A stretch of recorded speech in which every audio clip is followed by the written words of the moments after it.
তো ঢাকায় অটোরিকশা উচ্ছেদ অভিযান চলছে। এক অটোরিকশাওয়ালার কান্নায় আবেগে ফেটে পড়েছে পুরো অনেকেই। 8 সাল থেকেই প্রধান সড়কে কিন্তু তাদের রিক্সা চলাচল নিষিদ্ধ করা হয়েছিল, এরপরও তারা ওঠে। তাদের ভেতরে চলাচলে তো কোনো বাধা নেই, তাহলে তারা নিয়ম মানে না কেন?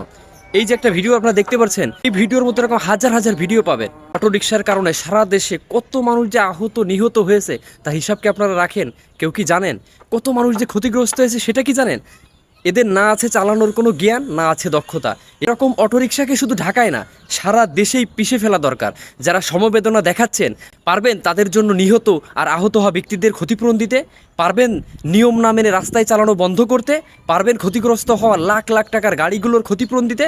আলগা আবেগ দেখায়েন না। যা হচ্ছে ঠিকই হচ্ছে। নিয়ম মানে না, আইন মানে না। শুধু গরিবের সাইনবোর্ড লাগিয়ে তো পার পাওয়া যাবে না।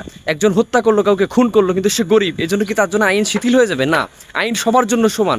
তাদের ভিতরে চালাতে বলেছে, প্রধান সড়কে কেন তারা আসবে?